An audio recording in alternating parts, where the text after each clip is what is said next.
ओम नमः शिवाय। दोस्तों, आपका मेरे चैनल नारायण शाबर ज्ञान में बहुत बहुत स्वागत है। आज मैं आपको अपनी नाभिदर्शना अप्सरा साधना के अनुभव बताने वाला हूँ।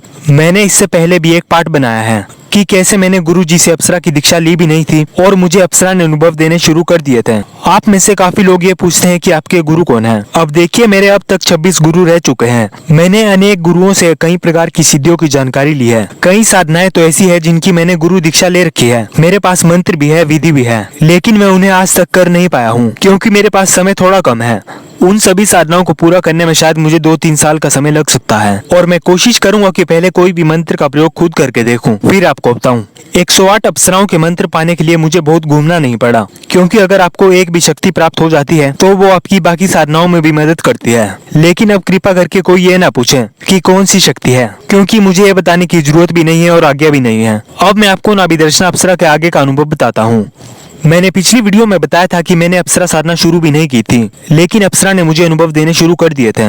मुझे नहीं पता था कि ये गुरुवर का आशीर्वाद है या फिर भगवान का। मैं कोई भी साधना चाहे ना भी करूं, अगर उसके बारे में सोच भी लूं तो मुझे गुरुदेव के आशीर्वाद से अनुभव मिलना शुरू हो जाते हैं। जब मैं कुछ दिन तक नाभिदर्शना अप्सरा के यंत्र पर केवल भोग लगाता था तो एक दिन मेरा दिल किया कि आज मैं 5 माला मंत्र जाप कर लूं। हाँ, मुझे पता है ये बहुत ही जरा कम है, लेकिन मैंने ऐसे ही 5 माला मंत्र का जाप कर लिया और मैंने इस साधना में कोई भी संकल्प नहीं लिया था। मैंने ऐसे ही जाप कर दिया और उस दिन रात के समय जब मैं सोया, हो सकता है आपको मेरी बात को सुनकर विश्वास ना हो, मैं बेड के ऊपर सो रहा था। अब इस रात के बाद मेरा पूरा जीवन ही बदल गया। अप्सरा मेरे बेड के ऊपर आई और नृत्य करने लगी। मैं नींद में ही था, लेकिन उनके पैरों की गति बाघ की दौड़ से भी ज्यादा तेज थी। वो नृत्य यानी कि डांस कर रही थी, लेकिन मेरी आंखें बिल्कुल बंद थी। एक तरह से आप समझ सकते हैं मैं आधी नींद में था, लेकिन ये भ्रम बिल्कुल भी नहीं था। जितनी देर में मैं होश में आया उतनी देर में वो अप्सरा मुझे छू कर चली गई थी। मतलब अप्सरा साधना में जब भी आपके साथ अनुभव होगा, आपको उस समय पता नहीं लगेगा। उसके 1-2 मिनट के बाद आपको होश आती है। आप उन अनुभवों को एकदम से कभी नहीं पकड़ पाएंगे। अप्सरा के छन छन घुंघरूओं और पैरों की पटक वास्तव में ही दिव्य थी। ये दिन वो पहला दिन था जिस समय मुझे पूर्ण रूप से ये विश्वास हो गया कि अप्सरा साधना सच में होती है। उसके बाद अगले दिन मैंने सिर्फ अप्सरा का एक माला मंत्र जाप किया। मतलब सच कहूँ तो मैं उस समय इस साधना को एक मजाक की तरह ले रहा था। ना कोई नियम, ना कोई प्रार्थना, लेकिन एक चीज थी, मैं गुरुदेव में बहुत ज्यादा विश्वास करता था, चाहे आपके कोई भी गुरु हो। लेकिन अगर आप साधनाओं के क्षेत्र में गुरु को प्रसन्न कर लेते हैं तो सिद्धियां बिना किसी मेहनत के आपको अनुभव देना शुरू कर देती है। उसके कुछ समय बाद मैं अपने दूर के साधक मित्रों से मिला। उनमें से कई साधक ऐसे थे जो कह रहे थे कि नाभिदर्शना अप्सरा साधना मैंने 3 बार कर ली है, लेकिन अभी तक एक बार भी छोटा सा भी अनुभव नहीं आया। मैं सच में बताऊं तो मैं थोड़ा सा हैरान भी था, क्योंकि लोगों ने कई बार साधनाएं की है लेकिन उन्हें अनुभव नहीं आ रहे थे। मेरे दिमाग में सिर्फ एक ही प्रश्न था कि ये मेरे साथ ही क्यों हो रहा है। शायद ये गुरुदेव और शिव जी का आशीर्वाद था। इसके बाद रोज मुझे सपने में गुरुदेव दिखते और वो हमेशा अलग अलग रूपों में दिखते थे। वो मुझे कुछ न कुछ अप्सरा साधना के बारे में बताते रहते थे। हाँ, मैं ब्रह्मचर्य का पालन उस समय जरूर कर रहा था। मैं बहुत हैरान था कि कई लड़कियां मेरे साथ बिना किसी कारण के बातें करना चाह रही है। अप्सरा हर 2-4 दिन में मेरे पास आती, कभी मुझे थोड़ा सा टच करती और मुझे स्वप्न में बहुत सुंदर सुंदर लड़कियां दिखाई देती। उसके बाद मुझे कुछ दिनों तक एक ही सपना आया जिसमें एक जलती हुई ज्योति आती, जिसे वास्तव में हम अप्सरा का कण भी कह सकते हैं। वो शक्ति आती और मेरे शरीर में समाहित हो जाती और उस समय मुझे अपने सर के ऊपर बहुत जोर की वाइब्रेशन महसूस होती थी और ऐसा मेरे साथ 2-3 दिनों तक होता रहा। मैं सिर्फ केवल 1-2 माला मंत्र जाप करता था और कई बार अप्सरा मेरे होठों पर चुंबन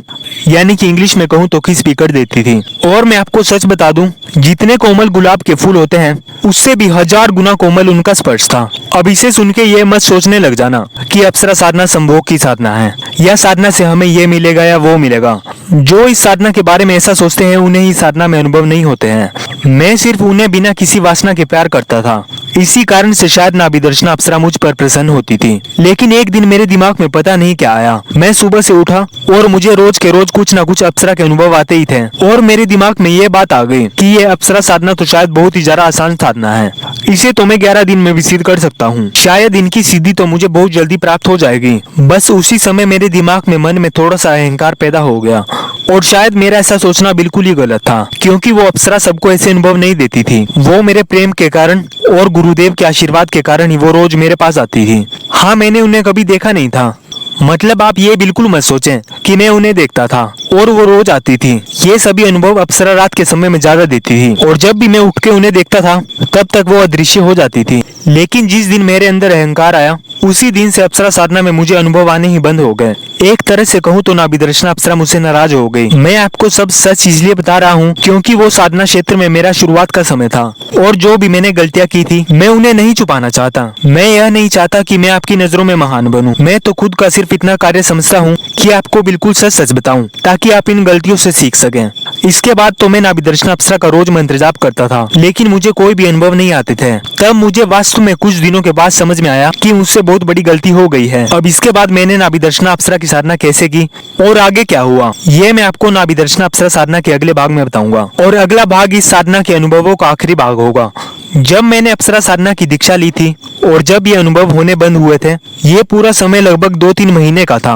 आप ये समझ लीजिए कि 2-3 महीने हो गए थे लेकिन मैंने अभी भी अप्सरा साधना शुरू नहीं की थी।